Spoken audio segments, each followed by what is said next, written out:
My stepfather came into my room at night. Quietly, confidently. He closed the door. I saw his hand. A tattoo. My name. On his skin. Hot fingers slid along the door, along my hand. Our eyes met. My heart began to pound. We shouldn't have been so close. We shouldn't have looked at each other like that. He stepped forward. I didn't back away. Another second, and there would be no boundaries, no rules between us. I knew it was wrong, but why did everything in me want to continue? I never thought my family would change so dramatically. All my life there were two of us, me and my mother. My father left when I was 5, and since then there has been no one in the house who could take his place. Of course, there were men my mother dated, but none of them stayed for long. When I turned 18, my mother first started talking about a serious relationship.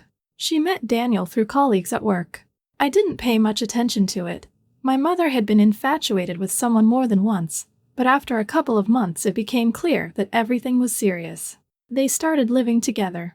I tried to stay out of it, not to interfere. I didn't need a new father, and I didn't want anyone to try to replace the family that had always been just the two of us.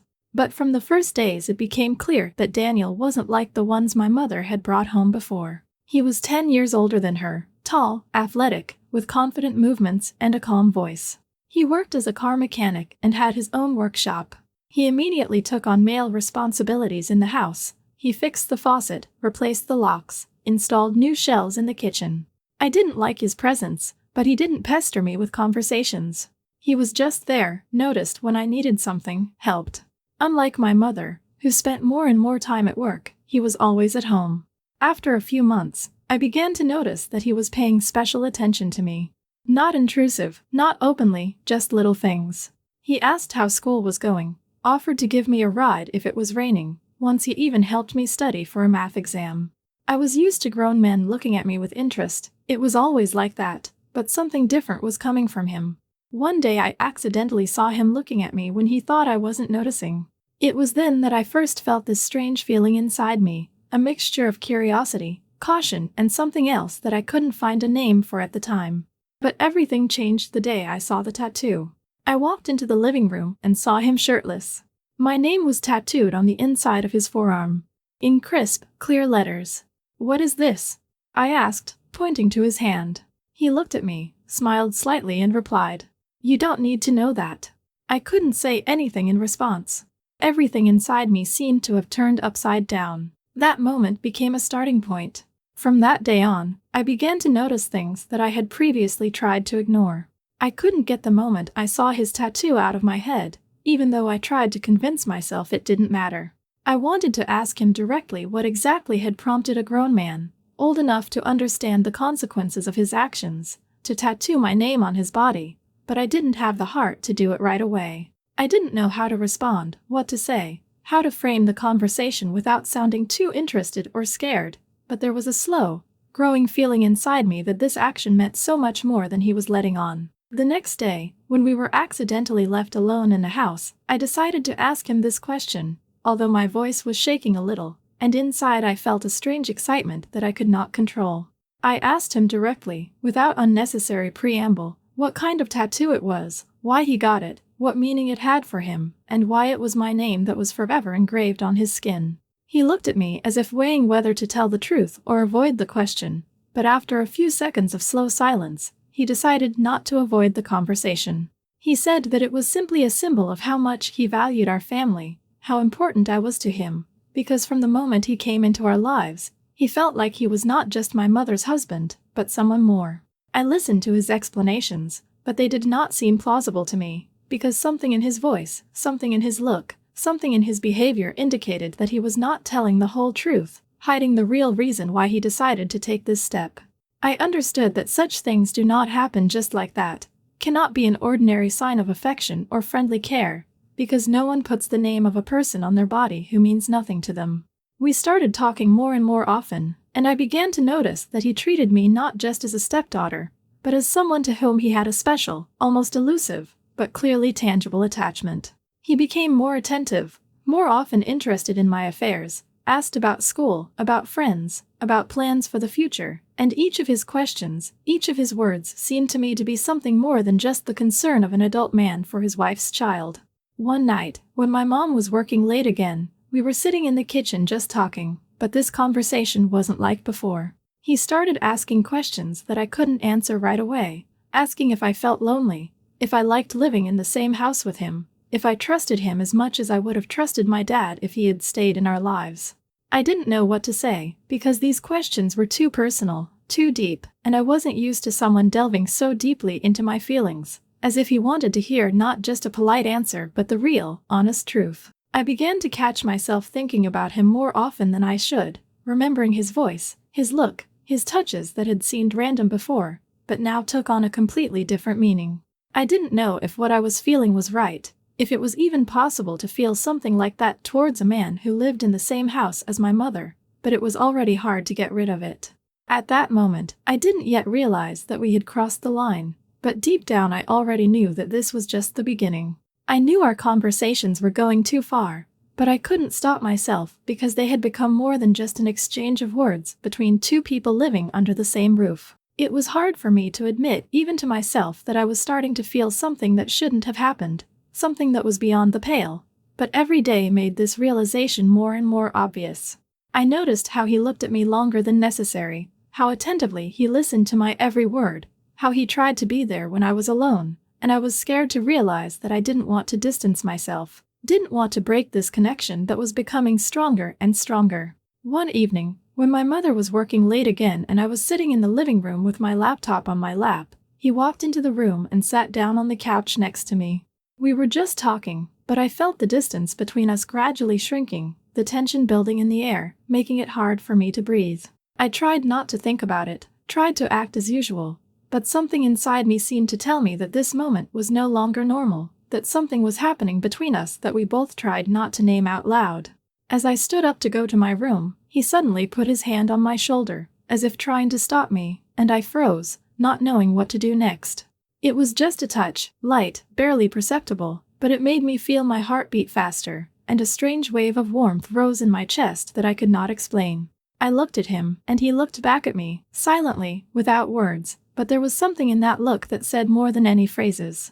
I didn't know how many seconds or minutes passed in that silence, but it seemed like I was standing there for an eternity, unable to leave or say a word, because two opposing forces were fighting inside me. One was screaming that I needed to stop immediately, break this moment, run away, and the other desperately wanted it to continue, for him to do something that would change everything between us forever. But at that moment the key turned in the lock and my mother entered the house, breaking all the tension with her mere presence.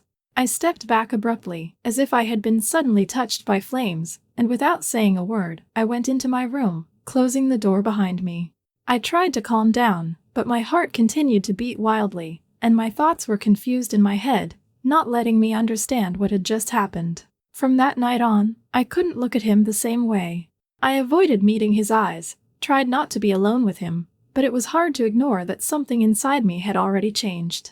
I couldn't pretend he was just my mother's husband anymore. I couldn't fool myself that these conversations meant nothing.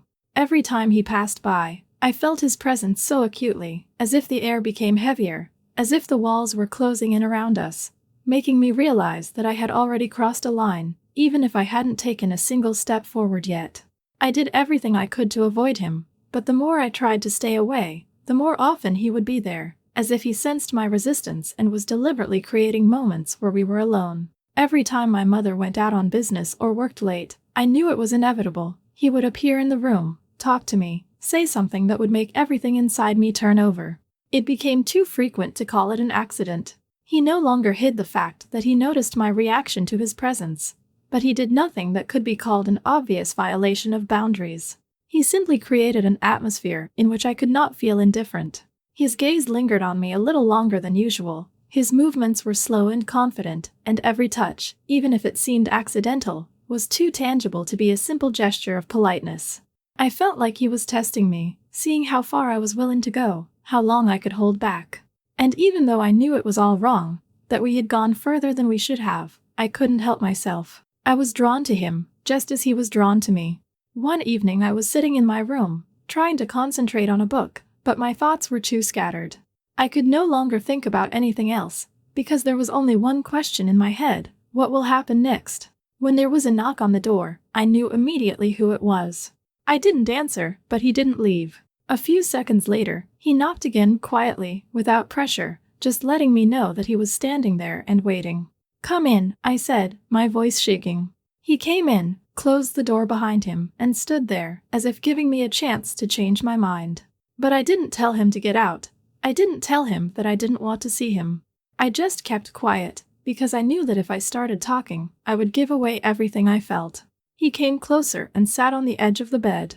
There was a distance between us, but it seemed so fragile that it could disappear at any moment. "You're avoiding me," he said quietly, and there was no accusation in his voice, just a statement of fact. I looked away because I couldn't look him in the eyes. "We can't," I whispered, but he didn't even move, as if he knew that my words didn't mean that I really wanted to leave. The silence was becoming heavier. I felt the tension building inside me, as each moment brought the moment closer when one of us would not be able to bear it. "I know," he replied. I stood up abruptly, took a step back, as if trying to put at least some distance between us, but I knew that it wouldn't help.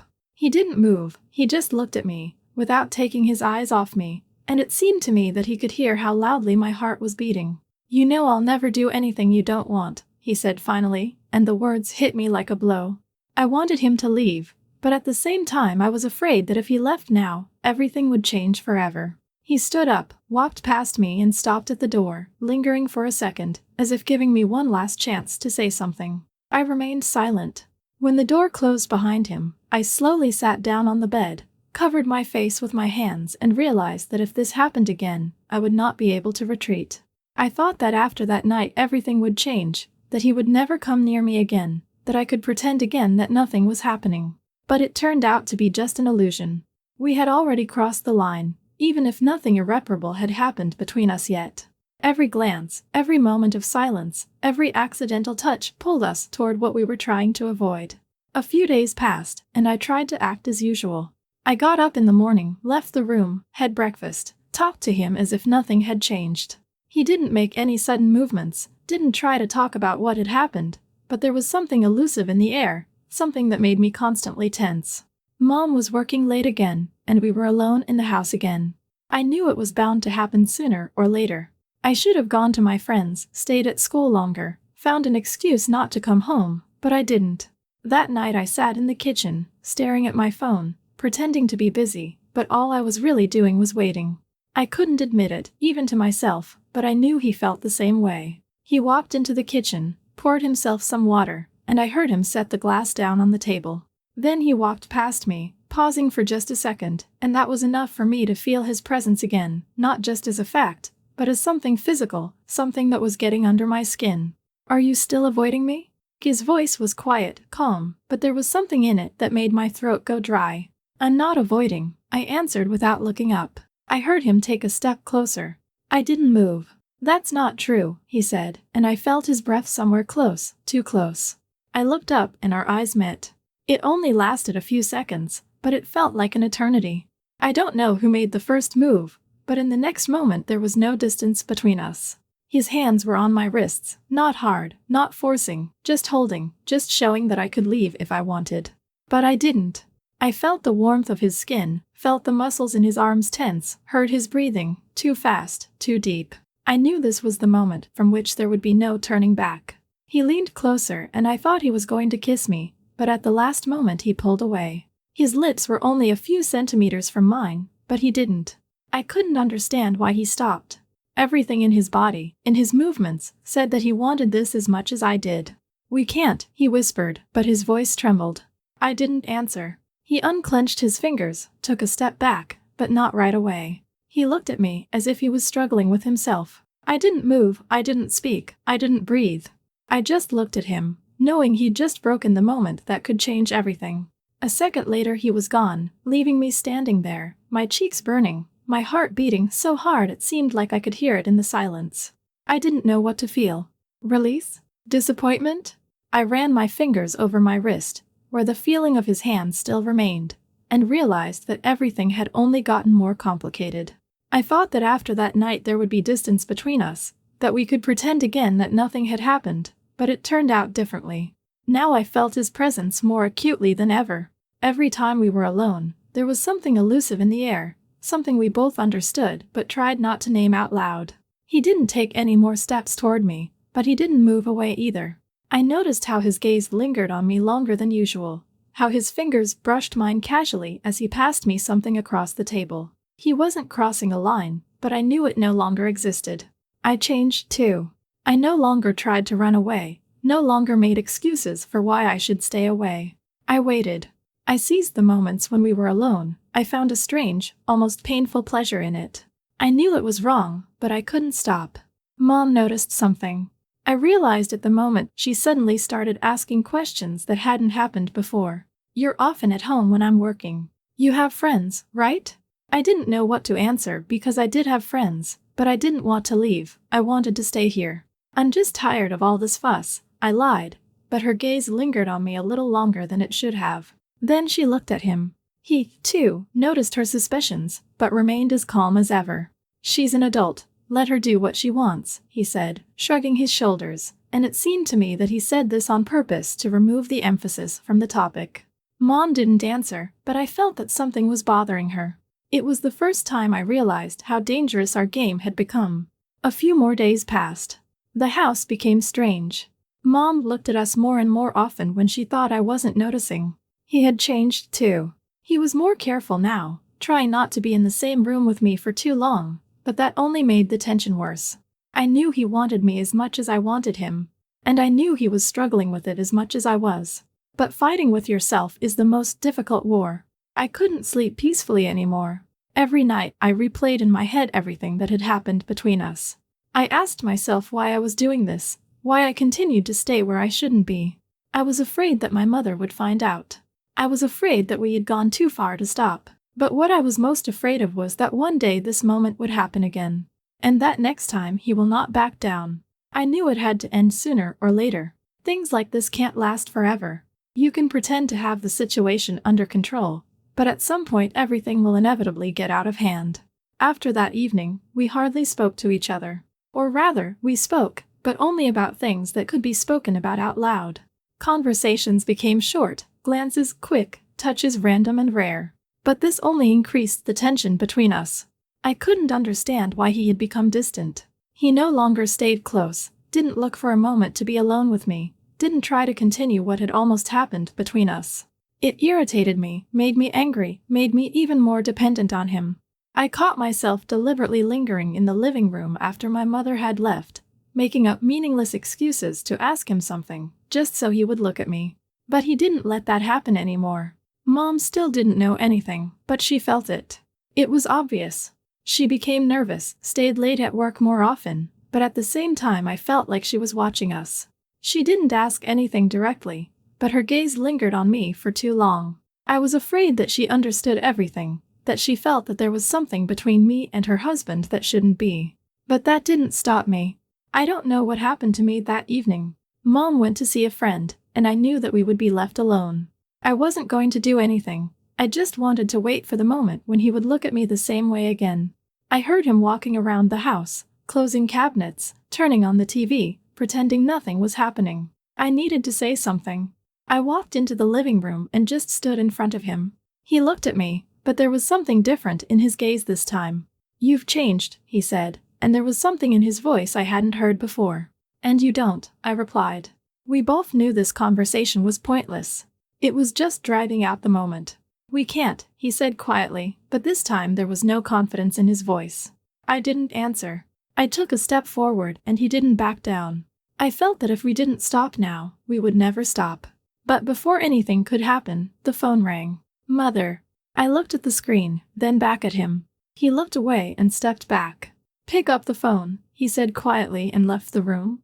I watched his back as he walked away and realized that this time he had retreated completely. The next day he said he was going away for a few days. I didn't ask where. I knew he wasn't leaving because he needed to, but because he was running away from what had happened between us. I waited for him to come back, for something to change, but it didn't happen. A few weeks later, my mother said they were getting a divorce. She didn't explain why. I didn't ask. But when he left our house for good, I felt an emptiness that had not been there before. I didn't know whether to regret it or not.